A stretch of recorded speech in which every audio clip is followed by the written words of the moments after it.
Los chinos antiguos tenían barcos extraordinarios que estaban muy adelantados a su tiempo. Enormes fortalezas flotantes de 200 metros de largo y con capacidad para 2000 soldados. Catapultas que lanzaban balas de cañón al rojo vivo. Minas submarinas de alta tecnología capaces de hacer naufragar cualquier barco. Muchos son los que creen que los ingenieros navales de la antigua China estaban tan avanzados que llegaron a construir barcos lo suficientemente grandes y resistentes como para cruzar el Océano Pacífico y descubrir América 71 años antes que Colón. En 2002 se publicó una investigación que sacudió el mundo académico y con suficiente potencial como para reescribir la historia de los Estados Unidos. La historia tradicional, tal como se enseña, es pura fantasía. No falta mucho para que la historia de cómo se pobló Norteamérica dé un giro completo. Los autores de la investigación afirmaron que la tecnología naval de la antigua China era tan avanzada que construían transatlánticos a una escala comparable a la de hoy en día. La gente dirá que la mayoría de los nativos de Norteamérica llegaron por mar. El libro afirmaba que una flota china liderada por el almirante Zhong He cruzó el océano y descubrió América 71 años antes que Colón. De ser eso cierto, esta afirmación cambiaría por completo la historia de los Estados Unidos. Me parece muy probable que un junco chino partiese de la costa de China y que con la corriente del Pacífico Norte se encontrase en algún lugar de la costa oeste americana. Un descubrimiento supone que encuentras algo y que se lo cuentas a los demás. Y no existen pruebas en absoluto en ningún documento chino de que alguien haya venido diciendo: chicos, he encontrado un sitio nuevo. En una batalla naval, la capacidad de poder atacar desde una larga distancia siempre ha sido crucial. En la actualidad, los carros de combate disponen de misiles barco a barco para atacar a los navíos enemigos antes de que se acerquen demasiado. Cuanto más cerca estén uno del otro los barcos adversarios, más vulnerables son al ataque. Resulta que los antiguos chinos comprendieron esto y tenían su propio armamento de larga distancia. Existen evidencias de catapultas utilizadas en China desde fechas muy tempranas, del siglo IV al III a.C. ya existían algunas y se fueron desarrollando gradualmente hacia una gama completa de armas. Lo que las convertía en obsoletas era la utilización de pólvora que se introdujo en los siglos XI y XII. Richard Winley ha construido una maqueta de esa máquina. Lo que tenemos hoy aquí es mi reconstrucción de una catapulta china. Concretamente, la que tenemos aquí es la llamada Yuanfang o catapulta de torbellino. Había una gran variedad de tamaños en las catapultas. La que tenemos hoy aquí es la más pequeña de la gama, tiene unos 3,5 metros de alto. Pero llegaban a ser artefactos absolutamente enormes y en algunos documentos se explica que las empujaban entre 80 y 100 hombres. Por lo tanto, podían disparar proyectiles enormes. La catapulta era un sistema de lanzamiento de proyectiles muy versátil. Estaban preparadas para lanzar y devolver cabezas humanas al enemigo. Y lanzaban artefactos explosivos, artefactos incendiarios.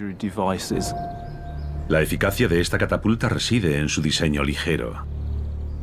Había tracción, lo que suponía que los hombres tiraban de ella y en el extremo trasero se situaba el proyectil. Los chinos aplicaban una tecnología ingeniosa a los recursos naturales.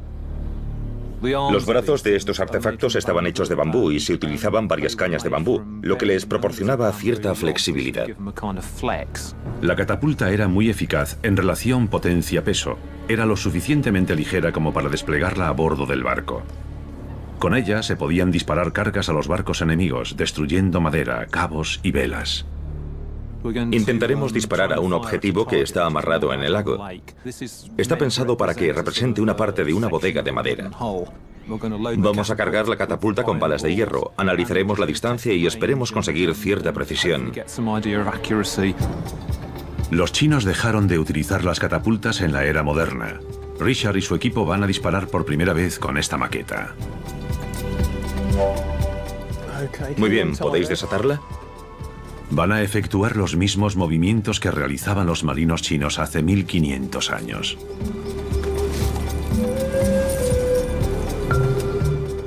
Muy bien. Despejado. 3, 2, 1. Tirad.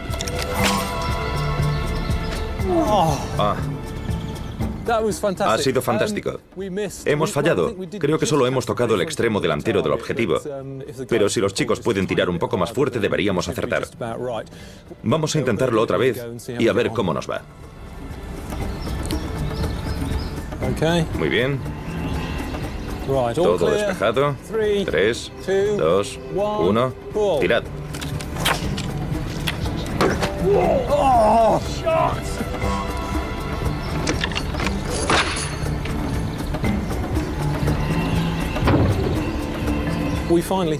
Vaya, al final le hemos dado, nos ha ido bastante bien. Obviamente los diferentes proyectiles necesitan distancias diferentes y también una cantidad distinta de fuerza. Todo el proceso es muy complejo, pero el hecho de que podamos darle creo que prueba el diseño de la máquina. Los chinos no solo lanzaban balas de cañón, existen algunas referencias poco conocidas sobre algo incluso más pernicioso. Los textos antiguos hablan de la capacidad de lanzar bolas de fuego fundidas. Cuando los occidentales en el siglo XVIII recalentaban las balas para provocar daños en las cubiertas de madera, los chinos hacían lo mismo, recalentaban proyectiles de metal. En una antigua forja, el historiador y herrero Héctor Coll investiga los datos. Creo que sí que existe la posibilidad de que disparasen proyectiles candentes. Se necesita una tecnología bastante avanzada para fundir el metal e introducirlo rápidamente en la fragua antes de que se solidifique. Si no, no tendremos metal fundido volando por los aires. Tendremos metal solidificado volando por los aires. Héctor ha hecho carrera reconstruyendo armas antiguas, utilizando únicamente antiguas técnicas de forja. El primer reto es calentar lo suficiente las balas. Para calentar una pieza grande de metal como esta, se necesita un fuego muy grande y mucho aire para avivarlo. El hombre primitivo utilizaba algún tipo de fuelle que hacía llegar el aire al fuego. Y con esta tecnología, los chinos fundían hierro. Una vez que se tiene hierro fundido, puedes verterlo dándole la forma que quieras. Esto no sucedió en la Europa occidental hasta cientos de años más tarde. La fragua aumenta la temperatura de la bala de hierro hasta alcanzar 1500 grados centígrados. Las fraguas funcionan concentrando el calor dentro, no desprenden mucho de ese calor. Eso significa que pueden instalarse sin peligro en barcos de madera. Los chinos debieron instalar versiones pequeñas de este mismo tipo de fragua a bordo de sus barcos. La eficacia del metal candente es extraordinaria. Si tenemos metal caliente y aterriza sobre algo, si está lo bastante caliente y esa cosa es combustible, entonces estallará en llamas. No es difícil llegar a la conclusión de que si podemos lanzar una de estas al rojo vivo, si llega a un barco lo más caliente posible, entre la gente del barco cundirá el pánico, porque lo último que quieres ver a bordo es un fuego incontrolado. Héctor deja la bala de cañón en la fragua de 1500 grados durante 15 minutos. El metal se pone al rojo vivo. Ya tenemos una bala de cañón al rojo vivo. Le ha llevado unos 15 minutos alcanzar ese calor y ahora se trata de ver lo que hará si aterriza sobre cualquier cosa combustible. La primera prueba de Héctor consiste en descubrir qué haría la bala al cartón o al papel, algo que puede encontrarse en las velas o en cajas a bordo del barco. Ha sido instantáneo y si estamos a bordo de un barco, bastante aterrador, muy eficaz. Pero ¿cómo afectaría la bala candente al entablado del propio barco? Héctor coloca una tabla de madera de 5 centímetros de grosor en la fragua, exactamente la misma que se usaba en los barcos chinos de la antigüedad. Es impresionante. Está en llamas, el fuego se extiende. Pánico. Nadie va a retirarla. Abandonen el barco. Pero ¿cómo se dispara la bala al rojo vivo con la catapulta de Richard? El herrero Adrian May ha traído una fragua móvil y ligera, del tamaño y potencia de las que podrían haberse utilizado en los barcos antiguos. Hoy tenemos aquí a un herrero que tiene la fragua funcionando desde hace algún tiempo. Y en ella hay varias balas de cañón calentándose. Creo que llevan ahí una media hora y ya deberían estar de color naranja. Lo que vamos a hacer es colocarlas en la catapulta y a ver si podemos alcanzar el objetivo.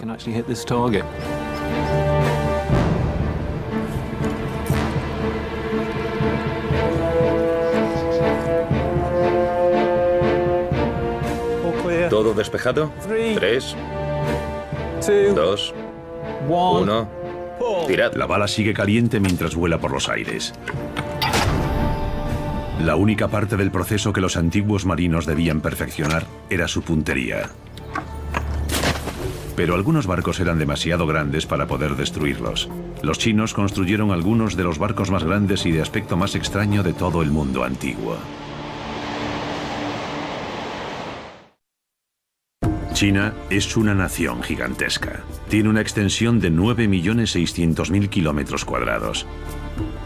Y la mayoría del país está cubierto de ríos. Desde muy antiguo, las batallas navales en China se desarrollaban en una dirección distinta a la que se seguía en Occidente. Había muy pocos adversarios extranjeros a los que hubiese que alcanzar con lo que podría llamarse una marina de alta mar. Los principales lugares en los que operaba la Marina de Guerra china eran en los grandes ríos. Para vigilar y controlar estas vías fluviales de unos 220.000 kilómetros, los chinos antiguos desarrollaron toda una flota de barcos tecnológicamente avanzados. Ya en tiempos de la dinastía Han, había numerosos barcos de guerra flotando por los ríos chinos. Y en el 285 después de Cristo se creó el ejemplo definitivo para la campaña contra el reino de Wu. Desarrollaron uno de los buques de guerra más grandes del mundo antiguo. El barco estaba diseñado como un castillo móvil. En lugar de llevar un ejército a territorio hostil y tener que construir una fortaleza bajo el fuego o no disponer de madera para hacerlo, lo único que hacían era llevar el barco río abajo. De ese modo conseguían una buena posición en el territorio enemigo desde la cual lanzar sus ataques. Se decía que medía 180 metros de cada lado. Este enorme barco de guerra se construyó en la parte superior del río Yangtze y lo llevaron río abajo hasta el reino de Wu para actuar como una especie de fortaleza flotante. El diseño de los barcos chinos adaptó las tecnologías y los recursos con los que ya contaban para crear unas auténticas estrellas de la muerte flotantes. Se trataba de que los soldados se encontrasen navegando y comprendiesen que no iban a ser capaces de llegar a ninguna parte con su campaña si no era por agua. No existen documentos que acrediten si estos barcos constituyeron un éxito militar, pero la sorpresa y conmoción de ver cómo uno se acercaba a tu territorio debió ser de gran ayuda a la hora de ganar la batalla psicológica. El desarrollo de estas fortalezas flotantes se convirtió en algo intrínseco a las técnicas de guerra fluviales de los chinos. A lo largo de la historia de las batallas navales chinas encontramos referencias a lo que denominaban Lou Chuan o barcos torre. Se podría decir que eran como castillos pequeños que se construirían en tierra para atacar o defender, pero construyeron uno y lo echaron al agua. Por lo tanto, tenemos esos barcos torre que eran literalmente fortalezas flotantes. En el 584 después de Cristo, el emperador encargó al genio militar Yang Su que construyese un barco torre de 5 pisos de altura y lo equipase con lo que creemos que era un arma totalmente nueva para la época: el brazo de lanzamiento. En las batallas fluviales chinas, los barcos torre adversarios se atacaban unos a otros a distancias muy cortas. Los Lou Chuan estaban literalmente diseñados para situarse costado con costado. No había artillería de larga distancia, no podías separarte y disparar al vecino de al lado. El propósito era algo así como una guerra de galeras. Te situabas costado con costado y luego hacía el máximo daño posible al adversario en el mínimo tiempo posible. Primero atacabas con tus armas de proximidad, como eran esos brazos enormes con pesos grandes en sus extremos, con los que destrozabas la cubierta, y luego, con los rezones, tirabas del casco y lanzabas a tus soldados, y a partir de ahí, la testosterona hacía que los hombres se destrozasen entre ellos. Para defender a sus marinos de los ataques, los constructores navales de la antigua China crearon un nuevo diseño. Sobre el 418 después de Cristo comenzamos a oír hablar de los buques de guerra con rueda de paletas. En primer lugar, las personas que manejaban las paletas estaban dentro del casco y protegidas de los proyectiles. Otra de las ventajas era su maniobrabilidad comparados con los barcos impulsados por velas o remos, ya que para maniobrar bastaba con parar las paletas de uno de los lados. Este invento completamente nuevo aterrorizaba a sus adversarios porque parecía moverse sin ninguna propulsión visible, como si, como se decía en aquella época, impulsasen los espíritus. Viendo el éxito de los barcos de paletas en acción, los chinos continuaron desarrollando y mejorando el diseño. Los primeros barcos con rueda de paletas se impulsaban con una sola rueda a cada lado, pero a medida que pasa el tiempo se hacen cada vez más grandes y el número de ruedas se incrementa, llegando a ser 23 o incluso 32. 1400 años después de su invención, los chinos siguen utilizando estos barcos con rueda de paletas en las guerras del opio contra los británicos a mediados del siglo XIX. Como en todas las innovaciones navales de China, la inspiración procedía de tierra firme. Que los chinos inventasen las ruedas de paletas resulta fascinante porque significa que alguien practicó un pensamiento lateral muy brillante. Pudieron fijarse, por ejemplo, en el método estándar chino para regar un campo en el cual un río fluye a través de una rueda de paletas y hace llegar el agua a los campos. Alguien debió concluir, ¿y si hacemos esto al revés y hacemos girar la rueda de paletas? Podríamos desplazarnos por el río. Las colocaron en los costados de un barco y descubrieron cómo impulsarlo haciendo que los hombres las moviesen. La innovación llevó los cambios tecnológicos al límite. Este es un buque de guerra de la dinastía Sung. Estaba diseñado para hundir con minas o torpedos un barco enemigo. Aquí delante podemos ver unas puntas, y el barco se desplazaba a la velocidad a la que 4 remeros podían impulsarlo y situarlo al lado de otro barco de madera. Las puntas se clavaban, inmovilizando la parte frontal del navío, y luego encendían todas las mechas. Se retiraban inmediatamente soltando esta especie de pernos que unían el barco por la mitad y se marchaban, esperando alejarse lo suficientemente rápido antes de que explotase todo. No hay comparación posible entre este barco y uno moderno. Nunca he visto nada parecido. La enorme variedad de opciones en los barcos de ataque convertían a las flotas en una fuerza que debía tenerse muy en cuenta. Para contrarrestar esta amenaza, los antiguos ingenieros se vieron obligados a desarrollar una serie de contramedidas. John Bevan es un experto en historia de tecnología submarina. Las minas en el mundo occidental aparecieron por primera vez sobre mediados del siglo XIX, particularmente durante la Guerra de Crimea, alrededor del Mar Negro e incluso el Báltico, donde los aliados británicos y franceses se enfrentaron a los rusos. Y los rusos ya tenían minas en aquella época y consiguieron dañar nuestros barcos con éxito. Las que tenían eran de 2 tipos, minas de contacto y minas que podían detonar con seguridad utilizando cables eléctricos, lo que suponía una tecnología de vanguardia para la época. Una vez más, el resto del mundo tardaría 1000 años en ponerse al nivel de lo que los chinos habían estado haciendo. La tecnología de minas en la antigua China estaba generaciones adelantada a su tiempo. El equipo de grandes descubrimientos ha viajado hasta un tanque de pruebas de Gran Bretaña para investigar la tecnología de minas de la antigua China. Lo que tengo aquí delante es una pequeña reconstrucción de un artefacto de la antigua China. Esto es un manual de detonación del siglo XIV, es un manual de todos los tipos de armamento militar de la época. Es obvio que en China, durante los períodos de guerra, que eran bastante frecuentes, los ríos eran la principal red de comunicaciones, y quien pudiese controlar los ríos contaba con una ventaja estratégica. Este artefacto se utilizaba con ese propósito, para protegerse y defenderse. Se trata fundamentalmente de un artefacto compuesto por bombas de pólvora. Aquí solo tenemos una, pero algunos de los gráficos del manual de detonación muestran una completa colección de bombas todas conectadas entre ellas, y las mechas se pasaban a través de este material de aspecto bastante desagradable, que es en realidad tripa de cerdo, que al ser impermeable protegía las mechas para que no se mojasen y pudiesen arder. La tabla a la que se ataban quedaba suspendida en el agua mediante flotadores, que es esto de aquí. Los originales eran vejigas, bien de bueyes o de otros animales grandes. Esto les proporcionaba flotación y todo el mecanismo se anclaba al fondo del río con piedras.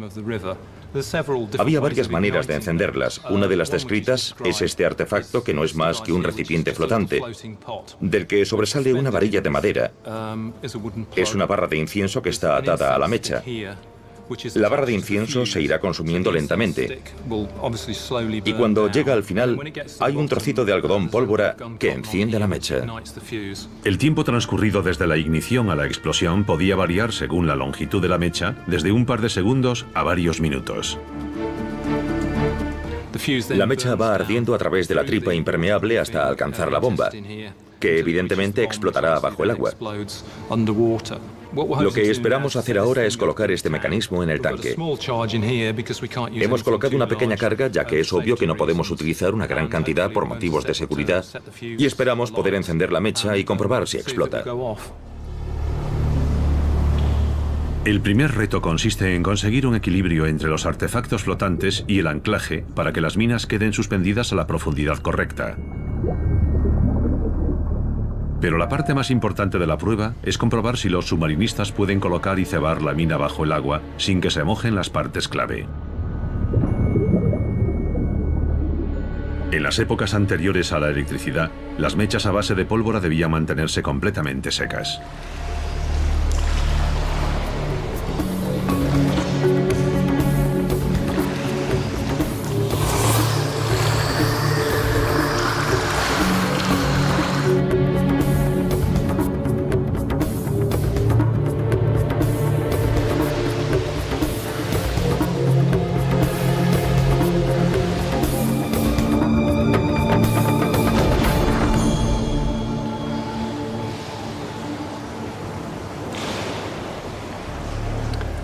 Ha sido muy interesante teniendo en cuenta que se trataba de una carga de menos de 30 gramos de pólvora.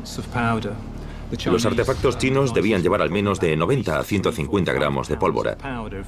Si multiplicamos lo que hemos puesto aquí por 100, podemos hacernos una idea de los posibles daños que podían llegar a hacer estos artefactos. Desde luego da la impresión de ser un arma sorprendente.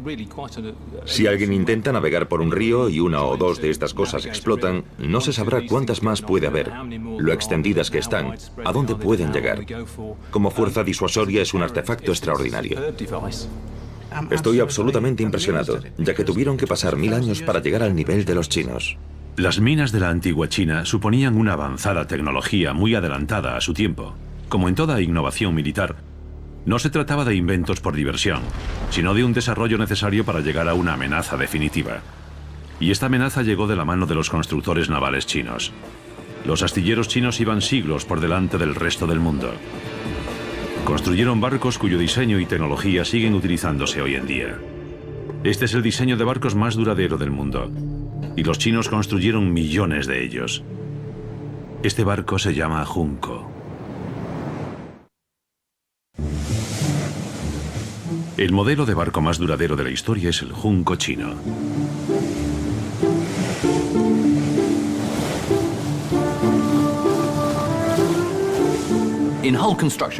En construcción de cascos, por ejemplo, China no está muy bien dotada en cuanto a madera de alta calidad.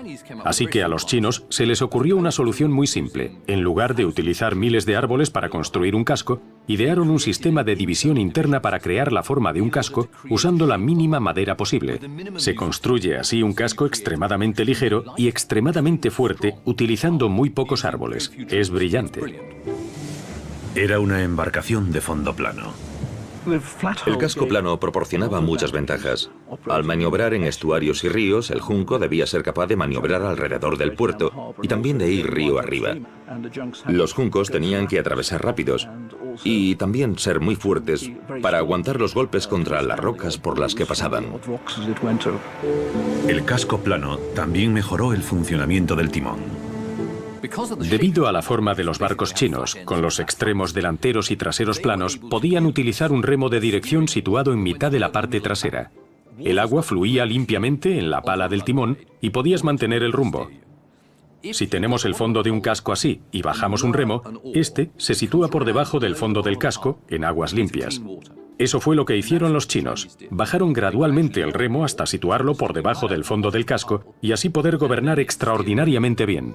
El propio timón era una pieza de tecnología muy avanzada. La ventaja de un timón sobre un remo de popa era que requería menos manejo físico. Creemos que los utilizaban 1000 años antes de que los europeos empezasen a hacerlo. Y los timones chinos también podían levantarse y bajarse. Si el barco tocaba fondo, podían levantar el timón donde fuese. Mientras que si un barco europeo tocaba fondo, el timón quedaba destrozado y el barco en una situación desesperada. Los barcos occidentales tenían un timón fijo que no podía alzarse en aguas poco profundas. También utilizaban un diseño en esqueleto, construyendo una especie de caja torácica y clavando tablas a su alrededor. Pero los chinos fueron los primeros en desarrollar y explotar el sistema de mamparo. Los mamparos dividen en secciones al interior del casco. De esa manera, si se produce una vía en una parte del barco, únicamente se inunda esa parte. Creemos que los chinos introdujeron los mamparos en el siglo I. En realidad permitía dos cosas al junco. Hacía más rígida toda su estructura y paliaba así los movimientos de torsión. Y, por otra parte, si penetraba agua a causa de una roca o de un bombardeo, el agua se mantendría en ese compartimento. Los chinos antiguos obtenían su inspiración en la naturaleza. Los chinos construían balsas con bambú, y la naturaleza construía ella misma los mamparos en el bambú, y se pensó que sería una idea excelente incorporarlos a los juncos. El motor de un barco velero es la vela. El ingeniero naval Cedric Bell ha hecho una réplica de la vela de un antiguo junco chino. Este es un modelo de la vela de un junco. La vela estaba sujeta a un palo. La atravesaban unas varillas fijadas a la vela. Y luego cada varilla iba atada al mástil mediante una juntura suelta con unos rodillos que la hacía correr libremente. No había ningún stay en el mástil. Y como consecuencia, la vela podía girar completamente. Las varillas estaban sujetas por unos cabos llamados escotas. Con cada una de ellas se podía controlar desde cubierta la dirección de la vela para hacer esto o esto. Las escotas podían controlar las velas teniendo en cuenta el viento. Los extremos de la vela estaban diseñados también para darle propulsión, como las corrientes de aire a un avión o las alas a los pájaros. Esa capacidad de poder girar la vela por completo permitía al junco chino navegar con el viento como un yate moderno. Si queremos reducir la vela, las varillas quedan unas encima de otras y se cierran como una persiana veneciana. Luego solo hay que atarlas en los extremos. Pero para izar la vela, que podía llegar a pesar 10 toneladas, se necesitaba una ayuda extra. Creemos que disponían de un contrapeso que era semiautomático. Por tanto, según la posición de este contrapeso, así se mantenía la vela.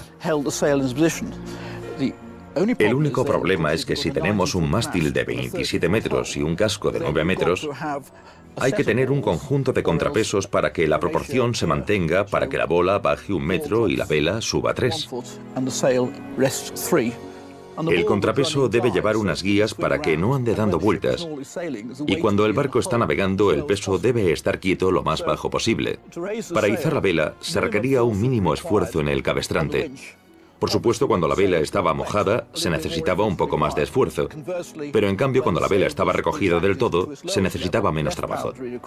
El junco, el rey de la tecnología de la construcción naval antigua, fue el diseño de barcos más exitoso de la historia. El diseño podía aplicarse a juncos de cualquier tamaño, desde pequeñas embarcaciones de río hasta enormes transatlánticos. En 1421 se construyó una flota de estos enormes juncos transatlánticos llamada la Flota del Tesoro. Algunos de los barcos de la flota eran del tamaño de un campo de fútbol. Los antiguos marinos chinos los utilizaban para efectuar grandes viajes. Algunas personas creen que, de hecho, cruzaron el Pacífico en juncos como este y descubrieron América.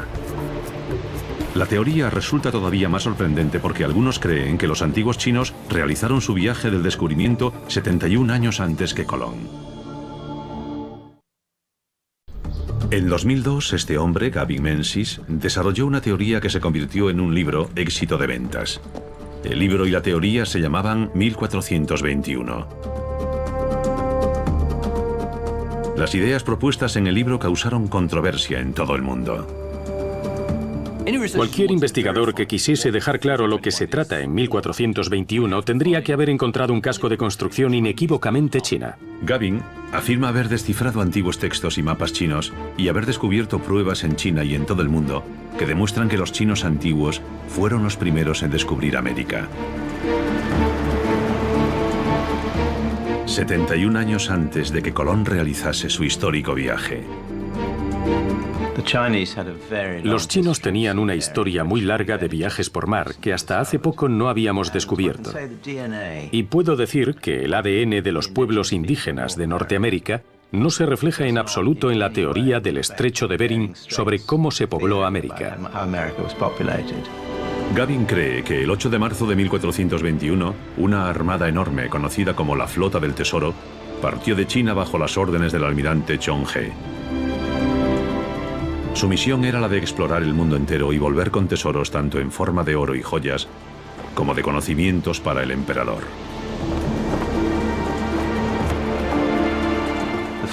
La flota era enorme. Partieron literalmente miles de barcos. Algunos de ellos se perdieron, se hundieron. Llegaron a América o a cualquier otra parte y jamás regresaron. Si la flota, o parte de ella, llegó a América, eso tendría grandes implicaciones para la historia de la nación. La historia tradicional, tal como se enseña, es pura fantasía. No falta mucho para que la historia de cómo se pobló Norteamérica dé un giro completo. El camino comienza en China. El pasado marítimo de China es uno de los capítulos más gloriosos porque es único. Abordaba toda clase de problemas a su manera, sin relación con los de nadie más y habitualmente mucho antes que nadie más. La primera pregunta es si los chinos pudieron haber construido barcos lo suficientemente grandes para completar el viaje. Para ayudar a resolver el misterio se ha construido una réplica del barco del tesoro de Chonghe.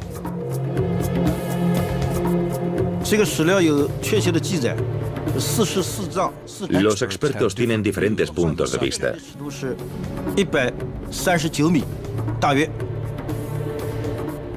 Pero creemos que los barcos del tesoro originales, a las órdenes de Chonghe, llegaban a tener 140 metros de largo, a juzgar por los objetos excavados. En Nanjing existen evidencias de un barco más grande incluso. Se han encontrado 3 timones enormes en el dique seco y en el mismo lugar. Eso demuestra la escala de los barcos construidos allí. También demuestra que allí se tenían 3 barcos al mismo tiempo. Gavin Menzies cree que esos barcos tenían suficiente potencial como para llegar a América. Continúa la investigación en busca de una prueba concluyente. Muchos ingenieros navales han argumentado, y creo que con razón, que esos barcos eran tan enormes, eran más grandes que un campo de fútbol, que simplemente no podrían sobrevivir en el mar. Se habrían roto. Cedric Pell, que es un distinguido ingeniero naval, ha descubierto que el casco estaba reforzado con cemento. Evitaban que se pandease echando cemento hecho a mano justo en la base del casco a lo largo de todo el barco, y eso los reforzaba transversal y longitudinalmente. Este es un trozo de cemento que extraje del barco chino del tesoro en Maraki. El cemento estaba hecho de un polvo volcánico y se vaciaba en el casco. Primero se cubría el casco con adhesivo de arroz. Puede sonar extraño que se usase arroz, pero en la Gran Muralla China se utilizó mortero de arroz que era muy resistente y duradero. El propósito de este pegamento era el de asegurarse de que hubiese una adherencia perfecta entre el cemento y el casco para evitar la entrada de agua y la corrosión. En este fragmento, esta parte era la que estaba pegada al casco y se pueden ver restos de los granos del adhesivo de arroz. Son muchos los académicos que piensan que Gavin y sus partidarios están completamente equivocados. El profesor Stephen Davis está de acuerdo con que los chinos fueron el primer pueblo de América, pero no en que la descubrieron. El descubrimiento es una cosa complicada. Por supuesto que los antepasados de los chinos descubrieron América porque estaban allí. Casi todos los nativos americanos procedían de los mismos pueblos que poblaban la parte oriental del continente euroasiático, así que en cierto modo sí descubrieron América. Luego llegamos al auténtico concepto de descubrimiento. Un descubrimiento supone que encuentras algo y se lo cuentas a los demás. Y no existen pruebas en absoluto en ningún documento chino de que alguien haya venido diciendo: chicos, hemos encontrado un sitio nuevo. Se necesita una prueba concluyente para resolver este debate. Si se encuentra un junco en un lugar en el que se supone que estuvo Chonghe y se data con exactitud mediante la prueba del carbono 14 en un laboratorio certificado cuya independencia, etcétera, sea irreprochable, ¡wow! A unos 10.000 kilómetros de distancia en la costa de Oregón, el equipo de 1421 cree que ha encontrado esa prueba. Un equipo dirigido por Dave Conner perforará en las dunas próximas a Newport, Oregón. Creen que han descubierto el barco aquí y que están a punto de silenciar las críticas mundiales. Si encuentran lo que están buscando, darán un giro completo a la historia de América.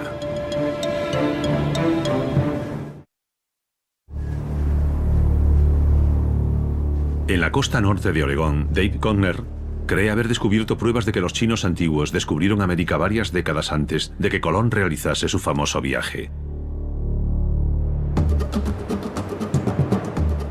La costa norte de Oregón ha estado sometida durante siglos a enormes maremotos, denominados tsunamis.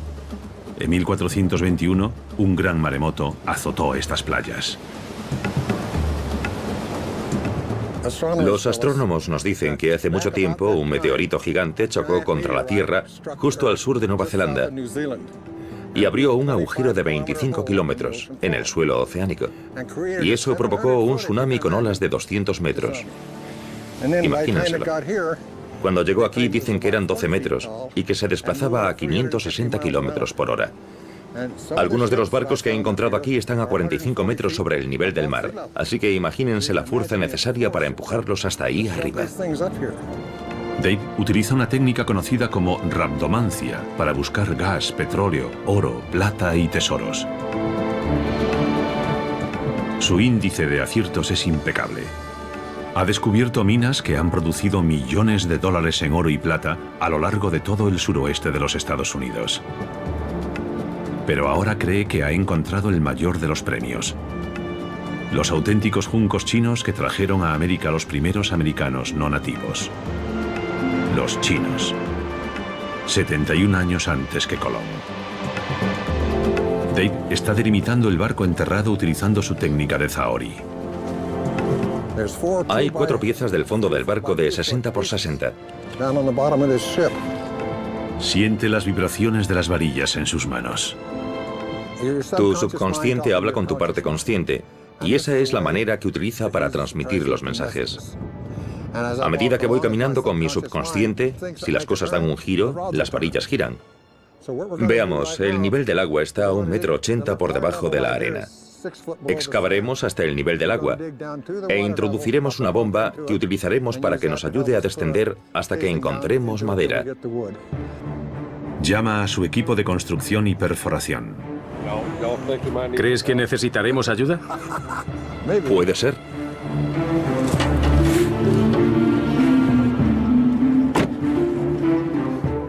¿Podría ser este el legendario barco del tesoro de Chonghe? ¿El barco que Gaby Menzies cree que trajo a los primeros exploradores chinos a Oregón y que descubrió América? El equipo comienza a excavar con muchos ánimos. Hacen un agujero utilizando una tubería plástica. Introducen una manguera para hacer salir la arena. Una vez que el agujero está completo, el equipo puede insertar el taladro y extraer la madera. Es como una especie de sierra y lleva unas fresas de carbide, que es el material más resistente que puede utilizarse. Puedes mirar a través de ellas como si mirases por el cañón de un arma. ¿Se está acercando Dave al barco que descubrió América? Si quisieses demostrar que un barco chino llegó a América, deberías explorar la costa oeste de América, que sería el lugar más probable en el que habría atracado. Tendrías que ver si puedes encontrar un junco chino. Por supuesto, uno de los problemas a los que debes enfrentarte es que hay muchos juncos en esa costa que llegaron en los siglos XVIII y XIX. Se produjo una gran corriente de personas, sobre todo migratoria, por lo tanto debes asegurarte de que lo que encuentres es un junco del siglo XV y no uno del XIX. Incluso el tiempo parece estar en su contra. Hemos descendido a través de varios niveles de arena. Luego ha empezado el viento y la lluvia, y hemos atravesado muchos niveles diferentes. Nos hemos encontrado con palos, con hojas, con desechos, que aparecen cuando echamos agua. Ahora hemos encontrado arena azul, no tengo ni idea de qué es, pero es totalmente diferente a lo que tenemos alrededor. Esperamos que sea una buena señal. El equipo persevera. Nos estamos acercando. Al segundo día, el frente tormentoso se ha alejado y Dave puede reanudar su trabajo. Su plan es perforar 12 metros bajo la arena hasta llegar a la madera de la quilla del barco.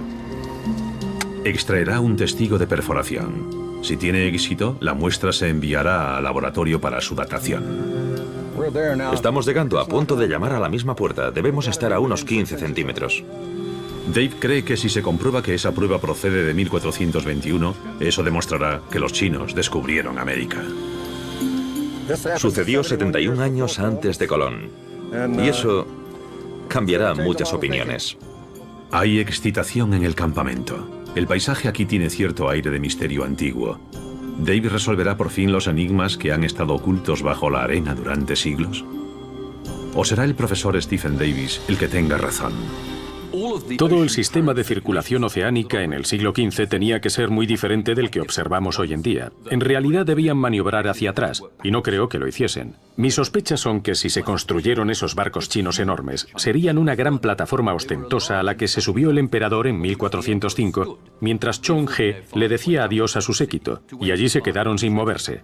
Y Chong-he, como cualquier marino sensato, se hizo a la mar en un barco que realmente se pudiese mover.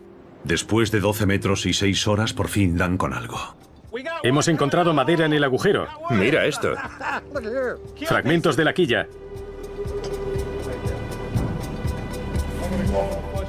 Aquí está. Es madera china. Es la materia de la que están hechos los sueños. Es mejor que el oro. Llevo 22 años buscando esto. ¿Madera de un antiguo junco chino?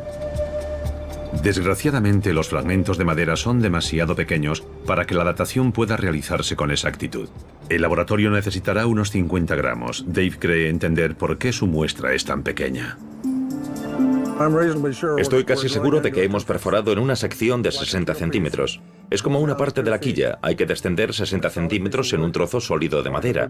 Creo que hemos perforado en la parte superior. Lo que ha sucedido es que la fresa la ha perforado y no podíamos sacarla. Así que la he desviado demasiado y ha sacado arena y no madera. El equipo hace otro agujero.